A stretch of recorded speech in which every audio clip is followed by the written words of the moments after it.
మీ విధి ఎట్లా ఉంటుందో అట్లా నిర్వర్తించాలి. మరి మీరు ఇట్లా ప్రైవేట్గా ఒక పార్టీ నాయకులకు మీరు ఎస్కాట్లు ఇచ్చి సెక్యూరిటీ ఇచ్చి గెలిచిన ఎమ్మెల్యేలకు ఆ నియోజకవర్గాల్లో సెక్యూరిటీ ఎస్కాట్ ఇవ్వకపోవడం అన్యాయం అని చెప్పి నేను స్పీకర్ గారికి రిక్వెస్ట్ చేయడం జరిగింది, తెలపడం జరిగింది.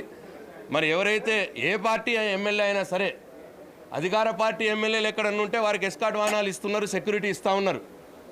మరి అదే ప్రతిపక్ష పార్టీ ఎమ్మెల్యేలకు ఎస్కాట్ వాహనము సెక్యూరిటీ ఇవ్వట్లేదు అంటే ప్రతిపక్ష పార్టీ ఎమ్మెల్యేకు ఏం జరిగినా ఏం పర్వాలేదు అన్నట్ట వాళ్ళ ఉద్దేశం.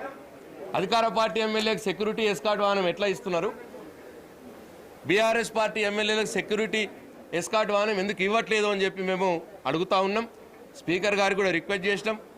ఎవరిదైనా ఒకటే, ల్యాండ్ ఆర్డర్ ప్రాబ్లం వస్తే ఏ ఎమ్మెల్యేదైనా ఒకటే, అధికార పార్టీ అది ప్రతిపక్ష పార్టీ అని ఉండదు.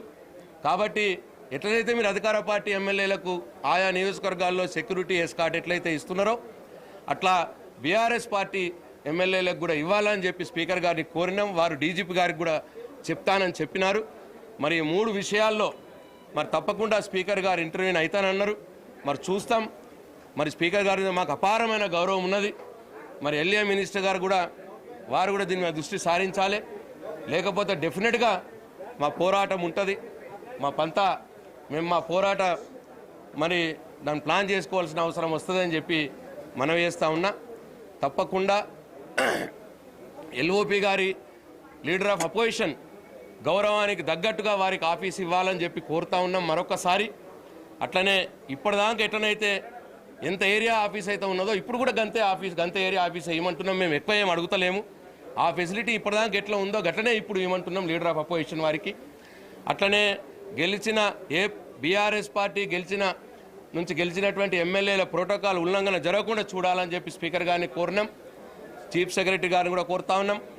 అట్లనే ఎట్లనైతే అధికార పార్టీ ఎమ్మెల్యేలకు మరి ఎట్లయితే ఎస్కాటు సెక్యూరిటీ వాహనాలు ఇస్తున్నారో అట్లనే బీఆర్ఎస్ పార్టీ నుంచి గెలిచిన ఎమ్మెల్యేలకు కూడా ఎస్కాటు సెక్యూరిటీ వాళ్ళ నియోజకవర్గంలో వాళ్ళు పర్యటించేటప్పుడు మరి ఇవ్వాలి, వారికి భద్రత కావాలి అని చెప్పి మరి స్పీకర్ గారిని కోరినాం. డీజీపీ గారిని కూడా కోరుతా ఉన్నాం.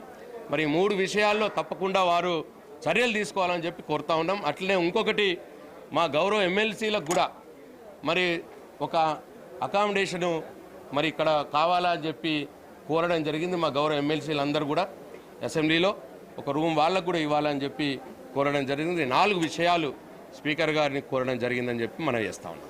Thank you.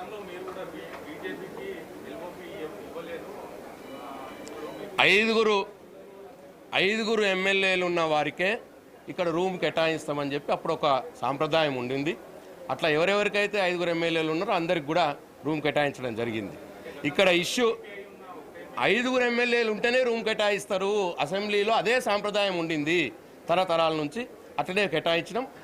నేను మాట్లాడుతున్నది లీడర్ ఆఫ్ అపోజిషన్ గురించి మాట్లాడుతున్నాను. నేను లీడర్ ఆఫ్ అపోజిషన్కు ఏ స్పేసు ఏ ఫెసిలిటీ అయితే అసెంబ్లీలో తరతరాలుగా ఉంటా ఉన్నదో అదే అటువంటి స్పేసు అటువంటి ఫెసిలిటీ లీడర్ ఆఫ్ అపోజిషన్కి ఇవ్వాలని చెప్పి కోరుతాం. Thank you.